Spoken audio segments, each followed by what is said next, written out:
Hello everyone, I welcome you to this ethics lecture where we will be discussing property in governance. तो आपको ये सामने slides पे कुछ कुछ लिखा दिख रहा है. मैं चाहूंगा कि पहले आप उसको ना पढ़ें but focus on what I am saying. So let us start.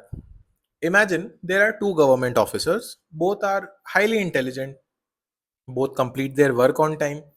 लेकिन उनमें से एक ऐसा है who takes accepts gift from the contractor और जो दूसरा है वो रिफ्यूज करता है एंड इवन स्मॉल फेवर भी रिफ्यूज कर देता है क्योंकि ही थिंक कि it might influence his decision. लेकिन both are efficient, both are equally good public servant. तो क्या ये चीज ठीक कह रहा हूं मैं? तो द आंसर इज नो. कि there is a difference between both of them. Both might be efficient but both are not equally good public servant. And also efficient भी नहीं. I am sorry, they are both are not efficient क्योंकि एक तो गलत practices में involve है. So there is a difference between them and this difference is called probity. सो हमने पिछले लेक्चर्स में काफी बार देखा है कि can a person be legal but still unethical and can corruption exist even without taking money. इन सवालों पे हमने बहुत बार डिस्कशन किया है. So you tell me about these two questions कि can a person be legal and still unethical. तो अगर आपने पिछले लेक्चर्स देखे हैं या आपने एथिक्स का थोड़ा भी बेसिक पता है तो यू मस्ट बी नोइंग कि हाँ, डायमेंशन ऑफ एथिक्स में हम ये टॉपिक पढ़ते हैं. Yes, it is possible to be legal but unethical. कैसे? एक पीडीएस ऑफिसर वाला एग्जांपल था जिसमें हमने देखा था कि ही इज लीगल अगर वो पीडीएस ऑफिसर एक ऐसे बेनिफिशियरी जिसके पास डॉक्यूमेंट्स नहीं है उन्हें सर्विसेज ना दे तो ही इज लीगल. बट उसकी वजह से भूख के मारे उनकी डेथ हो जाएगी तो इट इज अनएथिकल. तो yes, it is possible. Now अब ये जो हमने डिफरेंस के बारे में बात की between the two civil servants या public servants, that was probity. अब what is probity? So probity is basically adherence to the highest standards of your ethical behavior while you are disposing of your public duties. तो आप screen पे भी देख पा रहे होंगे जो डेफिनेशन यहाँ पे दी हुई है. It says that probity is the act of strict adherence to the highest principle and ideals like integrity, honesty, good character, etc., rather than merely avoiding corruption or dishonest conduct. अब इसको अगर simple words में रखूं तो property simply means कि doing the right thing in the right way for the right reason and even when nobody is watching. आप सही चीज करें, सही तरीके से करें, सही वजह सही कारण की वजह से करें. सही चीज करें जो लीगली सही हो, सही तरीके से करें, ड्यू प्रोसेस फॉलो करके करें एंड फॉर द सही reason, not just for the sake of कि आप पे इंक्वायरी आएगी या कोई लीगल कंप्लायंसेस हैं आपके वो करने के लिए नहीं, बट ऑल्सो आपके एथिकल स्टैंडर्ड्स, योर बिहेवियर, जो रीजन आपको इंटरनली गाइड करे. एक्सटर्नल फोर्स से ज्यादा आपका इंटरनल फोर्स, एक इंटरनल आपके अंदर से आना चाहिए कि ये गलत चीजें तो मैं नहीं करूं. And this should happen not only when everyone is watching but also when nobody is watching. अब why do we need property? अब suppose what happen if the government official loses honesty? तो करप्शन होगा, nepotism होगा, bribery होगी, delay होगा, public distress होगा. तो we can say कि without property government will become corrupt and with property government become less of government and more of good governance. So I hope this thing is clear. अब तीन words में confusion होती है. One is ethics, another is morality and third is probity.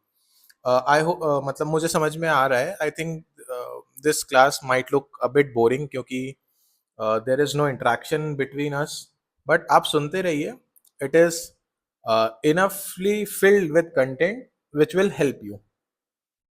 तो ये तीन words में दिक्कत होती है, कंफ्यूजन होती है कि एथिक्स, मोरालिटी एंड प्रोबिटी, इन तीन में क्या फर्क है. So ethics is talking about the principle. It tells us what is right, what is wrong. एक बहुत ब्रॉड कॉन्सेप्ट है. मोरालिटी क्या है? It is our personal value, our personal conscience. एक ये इंडिविजुअल कॉन्सेप्ट है. एथिक्स राइट एंड रॉन्ग बताता है. एथिक्स बताता है कि killing of animal is wrong in general, broad concept है. Personal value, personal conscience, personal individual concept हो सकता है अलग हो. कि किलिंग एनिमल हो सकता है गलत नहीं हो किसी के लिए. एंड देन प्रॉबिटी क्या है? It is your ethical behaviour in the public office. It talks about your public integrity. एक होता है integrity at the personal level कि what I do when no one is watching, and यही काम जब मैं पब्लिक डोमेन में करूंगा, दैट इज प्रोबिटी. इसको ऐसा कह सकते हैं कि more extended version of integrity in the governance. और ये एक एडमिनिस्ट्रेटिव कॉन्सेप्ट भी है. So basically ethics just tells us कि what is right. Probity ensures कि we actually follow what is right while we are exercising the public power. अब इतना सब पढ़ने के बाद ये तो समझ में आ गया है कि जो ये प्रिंसिपल्स और हाईएस्ट प्रिंसिपल और आइडल्स की हम बात कर रहे थे, जैसे honesty, integrity, transparency, accountability, impartiality, fairness, objectivity, ये सब बहुत ज्यादा they are basically the pillars of probity, है ना. They are basically the supporting pillars की दिस, मतलब आप इसको ऐसे समझ सकते हैं कि probity is a roof, and on these pillars the roof is standing. Now let us begin our topic. मैंने काफी आपको एक ब्रीफ में समझा दिया about probity. Now let us see कि probity in governance ये क्यों चाहिए. What does governance means? Governance means कि how government exercises the power. And what does probity in governance means? It means कि using the public power only for public welfare and not for the personal interest, not for your family, not for your friend, not for a political party, and not for your own individual benefits. तो जब आप ये करेंगे तो इससे फायदा क्या है? इससे फायदा, it will build public trust, corruption कम होगा, बेटर सर्विस डिलीवरी होगी, एफिशिएंट एडमिनिस्ट्रेशन होगा, इन्वेस्टमेंट इंप्रूव होंगे क्योंकि बिजनेस आपको ट्रस्ट कर पाएगा. और फिर थ्रेट क्या होते हैं? थ्रेट यही है जो करप्शन है, ब्राइबरी है, नेपोटिज्म है, कॉन्फ्लिक्ट ऑफ इंटरेस्ट है, पॉलिटिकल इंटरफेरेंस है. This we have discussed multiple times in this ethics series जो हमारी यूट्यूब पे चल रही है. Now after all of this, now I think एक एक दो डिस्कशंस में और कर लेता हूँ, फिर मैं इस स्लाइड से आपको पढ़ाना शुरू करूंगा. कुछ मैकेनिज्म्स आपने पिछले वीडियोस में भी पढ़े पढ़े होंगे, सुने होंगे, या आपने कहीं और से भी पढ़ा है तो देखा होगा कि प्रॉपर्टी इंश्योर कैसे होगी, क्या मैकेनिज्म्स हैं. तो इंडियन कंटेक्स्ट में we have right to information act, we have citizen charter, we have Lokpal, we have CAG, we have social audit mechanism. इन सब पे वीडियोस हैं यूट्यूब पे मेरे चैनल पे, you can watch them. We have ethics committee, we have rules, बहुत सारी चीजें हैं. जैसे एक डायरेक्ट बेनिफिट ट्रांसफर का मैं आपको बहुत बार एग्जांपल दे चुका हूँ पहले भी. मनरेगा में सोशल ऑडिट होता है, मैं उसके एग्जांपल्स आपको दे चुका हूँ. कॉन्स्टिट्यूशनल में जो प्रोविजंस हैं उनके साथ भी मैंने कनेक्ट करके कई बार बताया हुआ है. So I hope you remember them. और अगर आपने इन जनरल कहीं और से भी पढ़ा है और सिर्फ इस टॉपिक के लिए इस वीडियो में आए तो भी आपको ये चीजें पता होंगी. So basically without property there will be corruption, the governance will be poor, the public will suffer, and with probity there will be transparency, trust, and the governance will be good. इसमें एक Acton करके I think British हैं या American है, I am forgetting, but उनका एक बहुत अच्छा कोट है कि power tends to corrupt and absolute power corrupts absolutely. इसको आप यूज कर सकते हैं while writing the answers of probity और any discussions with respect to probity. ये मैं यहाँ पे लिख भी देता हूँ स्लाइड्स में आपके, दिस कोट दैट, ये आप मेरे साथ नोट कर लीजिए, सबसे ऊपर ये लिख लीजिएगा, that power tends to corrupt and absolute power corrupts absolutely. So इस कोट का क्या यूज है कि जो एब्सोल्यूट पावर है which will corrupt you absolutely, इस एब्सोल्यूट पावर को कंट्रोल कैम करेगा? Who will have a control on it? Though the answer is the probability will keep a power.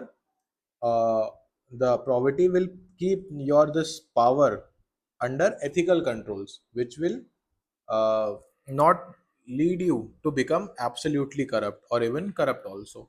So कुछ keywords हमने देख लिए एंड कंक्लूजन इसका यही हो सकता है कि मतलब सब आपको समझ में आ ही गया है कि क्यों ज़रूरी है, कैसे ज़रूरी है। अब हम इसको एक बार नोट्स में से जो स्लाइड्स हैं उसमें से पढ़ेंगे एंड रेफर करेंगे। So let us start.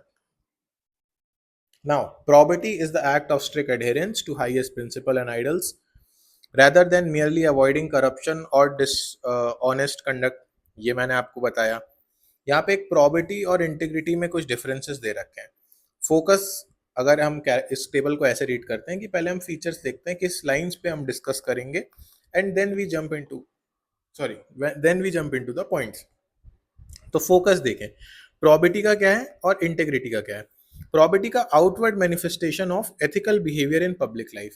तो प्रोबिटी मैंने आपको एक्सप्लेनेशन के टाइम ही बता दिया था, इट इज मोर और लेस द मोर और less your application of integrity in public life. तो आउटवर्ड मैनिफेस्टेशन है। इंटीग्रिटी क्या है? It is your inner moral strength and consistency of character. ये public as well as private दोनों में apply होगा। वहीं फिर एप्लीकेशन देख लेते हैं। अंडरस्टूड है कि एप्लीकेशन टू सिविल सर्वेंट्स हैं या उन लोगों के लिए ज़्यादा यूजफुल है जो पावर की पोजीशन या ट्रस्टफुल पोजीशन होल्ड कर रहे हैं। इंटीग्रिटी तो इज रेलिवेंट फॉर ऑल, चाहे प्राइवेट सेक्टर में हो आप, चाहे पब्लिक सेक्टर में हो। देन स्कोप, प्रॉपर्टी का स्कोप थोड़ा ब्रॉडर है, इंटीग्रिटी का थोड़ा फोकस्ड स्कोप है इंडिविजुअल कैरेक्टर और पर्सनल वैल्यूज पे। प्रॉपर्टी तो बहुत सारी चीजें इंक्लूड कर लेगा, ट्रांसपेरेंसी, अकाउंटेबिलिटी। अब एट पर्सनल लेवल थोड़ी इतना ज्यादा ट्रांसपेरेंसी और अकाउंटेबिलिटी पे फोकस होगा। I hope this is clear. Then philosophical basis हम देख लेते हैं। ये वो पार्ट मैं बता रहा हूँ आपको जो थिंकर्स हमने ऑलरेडी डिस्कस किए हैं, उसको अब हम कैसे अप्लाई कर रहे हैं प्रॉपर्टी इन गवर्नेंस में। So see first, this greatest good to the greatest number of people, utilitarianism का कॉन्सेप्ट था। इसका आर्टिकल 19 मैंने एग्जांपल दिया था। It is also a basis of poverty, sorry my bad, property in governance का ये भी एक एग्जांपल है। देन जो प्लेटो ने फिलोसोफर किंग बताया था, for the ideal state the ideal ruler, that is also an example. Then Aristotle का गोल्डन मीन, जो बेसिकली जिसको आप कह सकते हैं कि हमारे बुद्धिज्म में जैसे मध्य मार्ग होता है, on the same lines of it. Then Weber's का traditional accountability mechanism. Then Gandhiji's political, this quote that politics without principle is a sin, his talisman, ये सब they are also the philosophical basis of property in governance. Then Machiavelli का primacy of power, हालांकि ये थोड़ा सा negative lines पे है मगर है तो फिर भी। And then Kautilya, this is the main discussion जो हमें करना है। आज तक हमने ये नहीं डिस्कस किया, बाकी ये सारे तो इससे पहले शायद 17 या 18 ऑड लेक्चर्स हैं and less than one hour, एक हाथ कुछ होंगे उसमें जो might be more than 1 hour या उससे ज़्यादा स्ट्रेच किया होगा। सो उन सब में मैंने ये ऑलरेडी सब कुछ डिस्कस कर रखा है, बहुत क्रिस्प फॉर्मेट में नोट्स भी दिए हुए हैं। तो अब डिस्कस करते हैं Kautilya, that is your Chanakya. तो कौटिल्य का अगर जो हम फिलोसॉफिकल बेसिस लगाएं गवर्नेंस में, तो दो चीज़ें हैं। फर्स्ट ही सेज कि इन the happiness of his subject, ये आप लिख लीजिएगा, इन the happiness of his subject lies Kings happiness, lies Kings happiness in their welfare, his welfare. मतलब जो प्रजा है, प्रजा को एज इन सब्जेक्ट हम लिख रहे हैं, तो in the happiness of the subject lies the king's happiness. मतलब if the subjects are happy the king is happy, and if the subject का वेलफेयर हो रहा है तो किंग का भी वेलफेयर हो रहा है। So this shows the value of citizen centric administration.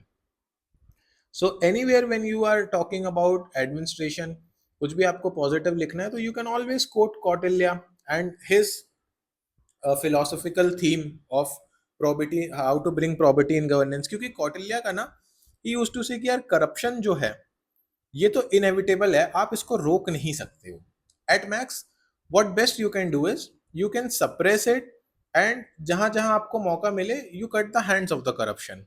तो इसीलिए इनका स्पाई का सिस्टम था, एस्पिनाच का सिस्टम था, जो गुप्तचर ये रखते थे। तो डेटरेंस क्रिएट कर सकते हो आप to an extent against those who are doing corruption, and you can set some examples कि अगर करप्शन प्रैक्टिस करोगे तो आपके साथ क्या बुरा हो सकता है। बट आप उसको रोक नहीं पाओगे क्योंकि it is ingrained so much in the society कि it is inevitable in the administration. तो this was what Kautilya believe. तो he believe more on, he focused more not on he focused more on not just eliminating corruption, क्योंकि वो तो वो मानते थे eliminate आप कर ही नहीं सकते हो, but controlling corruption. So as per him, he says corruption is inevitable. It is like the relationship between fish and water. मतलब पानी के बिना मछली कैसे ही रहेगी. दैट इज हाउ इंसान बिना करप्शन के कैसे रहेगा. So therefore he recommended a network of spice and hefty punishment for deterrence. तो ये फिलोसफी भी आप यूज कर सकते हैं इन गवर्नेंस की. करप्शन तो है ही है. It is like the fish and water as per Kautilya. What ultimate we can do is हम मैकेनिज्म ले आए, कैग ले आए, लोकपाल ले आए, लोक आयुक्त ले आए, राइट टू इंफॉर्मेशन एक्ट ले आए, then information chief information commissioners ले आए, सीबीआई ले आए, ईडी ले आए, ये सब कुछ ले आए, ताकि ये करप्शन को हम आइडेंटिफाई कर सकें और इसको जितना सप्रेस हो सके उतना सप्रेस कर सकें. कुछ मैकेनिज्म्स बनाए कि ये करप्शन बाहर लोगों को पता चले और इस पे जो भी करप्ट लोग हैं उनको वो मिले, पनिशमेंट मिले. फॉर एग्जांपल जैसे अभी पार्लियामेंट में द पीएम सेट कि with respect to this paper leak कि 10 करोड़ का fine and 10 years of jail. कुछ इस टाइप के प्रोविजंस हैं. मैंने भी अभी डिटेल में नहीं पढ़े, बस न्यूज में देखे थे. तो दिस इज अ एग्जांपल कि आप करप्शन रोक नहीं सकते हो, but what you can do, you can put some deterrence कि यार 10 करोड़ का फाइन एंड 10 साल की जेल है, तो इंसान डरेगा कि यार रहने देते हैं. So these are two philosophies of Kautilya. And then this साम दाम दंड भेद वाला तो I think we don't need to explain. अब इसी के साथ कनेक्टिंग में हम एक और टॉपिक आता है which is the utilization of public fund. इसको भी देख लेते हैं. तो यूटिलाइजेशन ऑफ पब्लिक फंड में there are two issues in India. One is your underutilization and another is your misutilization. This is your misutilization and here we are talking about underutilization. Easy छोटा सा topic है, 5 minute में खत्म करेंगे, चार चार points है दोनों के. अंडर यूटिलाइजेशन ऑफ फंड्स कैसे होता है. तो फर्स्ट है कि इंस्टीट्यूशनल एंड प्रोसीजरल बॉटलनेक्स हैं इन implementation of scheme. Red tapism है, ब्यूरोक्रेसी है.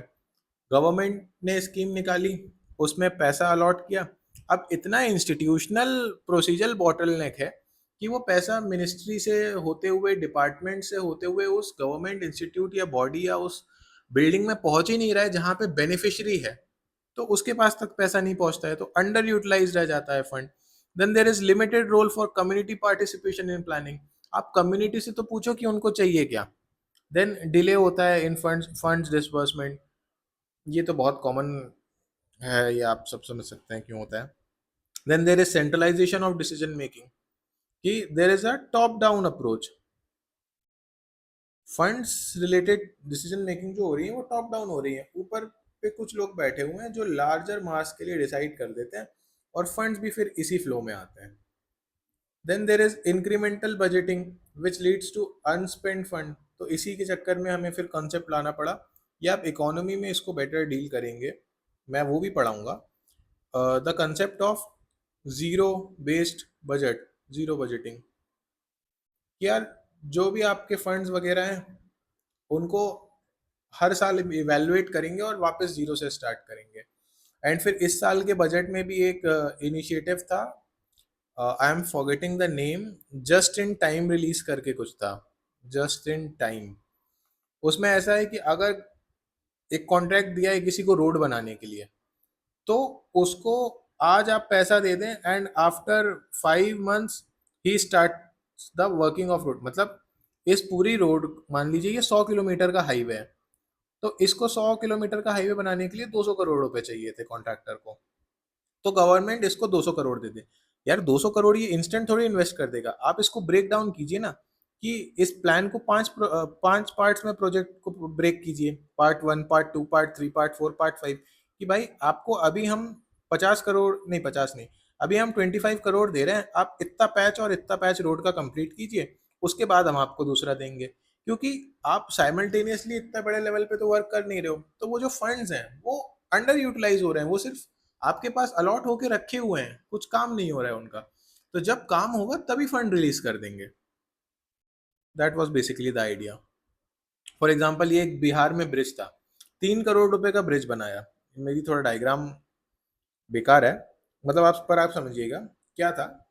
उसकी एक फोटो थी कि यहाँ पे पूरे खेत हैं, फील्ड्स हैं, यहाँ पे कोई नदी नहीं दिख रही है बट एक नदी है, यहाँ पे फील्ड्स हैं, यहाँ जितना भी मैं रेड रेड मार्क कर रहा हूँ ना, आप समझिए कि ये सिर्फ प्रॉपर खेत इमेजिन करिए इनको, दीज आर फील्ड्स।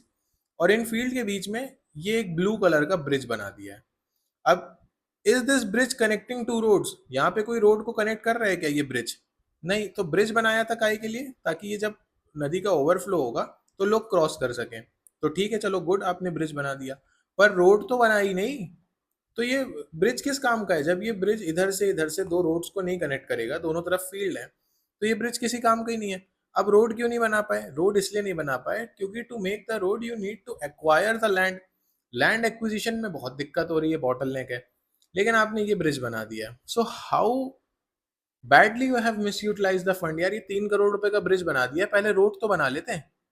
आपने रोड बनाई नहीं, आपने लैंड एक्वायर की नहीं, वो फील्ड्स दे नहीं रहे हैं लोग जिनकी हैं, तो वो केस डिस्प्यूटेड चल रहा है कोर्ट में, बट ब्रिज आपने बना दिया। अब इसका क्या पर्पस है? जब तक ये रोड आएगी तब तक ये ब्रिज का रिन्यूअल का टाइम आ जाएगा और 2 करोड़ लगाने पड़ेंगे इसको रिन्यू कराने में। So this is underutilization of fund. फिर मिस यूटिलाइजेशन तो आपको पता ही है, करप्शन है, मिस अप्रोप्रिएशन है, ब्राइबरी है, एम्बेजलमेंट है, नेपोटिज्म है, फेवरेटिज्म है, अनएथिकल कॉर्पोरेट इन्फ्लुएंस है, ये सब हम बहुत डिटेल में डिस्कस कर चुके हैं। ट्रांसपेरेंसी लैक करता है, अकाउंटेबिलिटी लैक करता है, there is inequality, social exclusion है, डिस्क्रिमिनेटरी एलोकेशन है, इसमें बेनिफिशियरी का एक्सक्लूजन इंक्लूजन एरर भी एक बहुत दिक्कत है, वो भी मिस यूटिलाइज करवाता है fund. Then ineffective targeting of beneficiaries है। So there are multiple factors. I hope ये वाला तो पार्ट बहुत ईजी था, ये आप खुद ही समझ सकते होंगे, but our main topic of discussion today was Kautilya and basically the property part in the governance. I hope you have learned something from this video.